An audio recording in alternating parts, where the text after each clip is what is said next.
Assalamualaikum warahmatullahi wabarakatuh. Perkenalkan, saya Erli Kusumawati. Saya merupakan salah satu mahasiswa pasca sarjana pendidikan dasar di Universitas PGRI Ronggolawe Tuban tahun 2022. Di sini saya akan mereview sebuah jurnal dengan judul Pengembangan Bahan Ajar Tematik dalam Implementasi Kurikulum 2013 Kelas 1 Sekolah Dasar. Penulis jurnal adalah Sri Kandi Octavian dengan nomor PISSN 20851243, EISSN 25795457. Edu Humaniora volume 9 nomor 27 Juli 2017 halaman 93 sampai 98. Efektivitas judul jurnal. Jurnal ini mempresentasikan informasi tentang pengembangan bahan ajar berbasis tematik untuk meningkatkan kualitas, efisiensi, dan ketuntasan dalam pembelajaran. Kata kunci dalam jurnal ini adalah pengembangan bahan ajar, tematik, kurikulum 2013, activity book.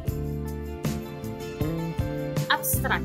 Kurikulum 2013 menekankan pembelajaran dengan pendekatan tematik dan mengharuskan semua guru untuk melaksanakan model pembelajaran tematik yang benar. Dalam penelitian ini menghasilkan bahan ajar tematik yang valid dan efektif. Hasil perhitungan uji ketuntasan individual menunjukkan bahwa peserta didik telah mencapai ketuntasan belajar dengan standar minimal nilai 72, ketuntasan klasikal mencapai 91,6%, lebih besar dari 75% standar ketuntasan klasikal yang ditetapkan.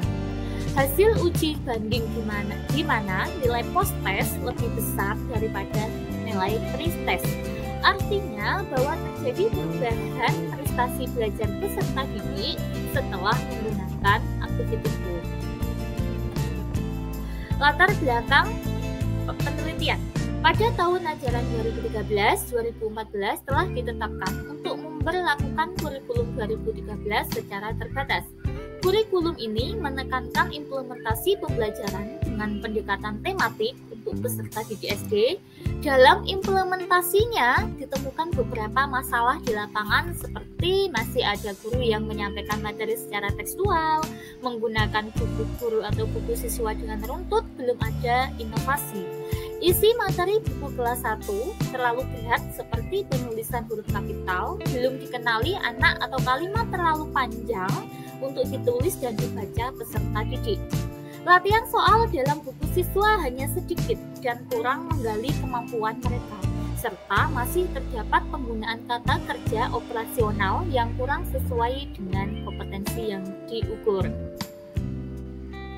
Kemudian metode penelitian. Yang pertama, penelitian ini menggunakan metode pendekatan penelitian dan pengembangan model Block and Gel yang dimodifikasi menjadi 7 langkah.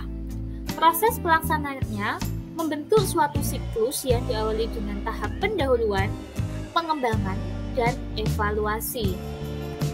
Selanjutnya, subjek penelitian. Di sini ada 2 subjek, yang pertama yaitu subjek uji ahli, yang kedua yaitu subjek uji efektivitas. Subjek uji ahli terdiri dari dosen sebagai ahli media dan teknologi pembelajaran, guru SD sebagai ahli materi yang telah mengerjakan dan menerapkan pembelajaran tematik, sedangkan subjek uji efektivitas yaitu siswa kelas 1A yang berjumlah 28 orang di SD Pertompon 1 Semarang. Sedangkan hasil penelitian yaitu hasil kegiatan penelitian terdapat perbedaan antara nilai post-test pembelajaran dengan activity book dengan nilai pre-test pada subtema 3 yang menggunakan bahan ajar dari sekolah, yang perbedaannya dapat dilihat dari hasil uji banding antara nilai pre-test dan post-test, di mana nilai post-test yaitu 83,33 lebih besar dari nilai rata-rata pre-test yaitu 77,29. Hal ini menunjukkan bahwa terjadi perubahan prestasi belajar peserta didik ke arah yang lebih baik setelah menggunakan activity book. Selanjutnya, pada kesimpulan, Bahan ajar yang dikembangkan merupakan bahan ajar tematik yang telah memenuhi syarat sebagai bahan ajar yang valid menurut ahli, di mana bahan ajar tersebut telah memenuhi kriteria dan karakteristik pembelajaran tematik. Adapun kelebihan jurnal ini yaitu pembaca dapat mengetahui hasil dari penelitian tersebut, memaparkan secara jelas dan lengkap latar belakang dari permasalahan mengapa menerapkan bahan ajar berbasis tematik berupa activity group. Adapun kekurangannya pada jurnal ini adalah tidak dijelaskan secara rinci tentang pengembangan model Brock and Gall yang dimodifikasi menjadi 7 langkah. Subjek uji efektivitas hanya siswa kelas 1 yang ada di SD tersebut, sehingga kurang memperkuat hasil penelitian. Demikian review jurnal dari saya, kurang lebihnya mohon maaf. Terima kasih sudah mendengarkan penjelasan saya. Wassalamualaikum warahmatullahi wabarakatuh.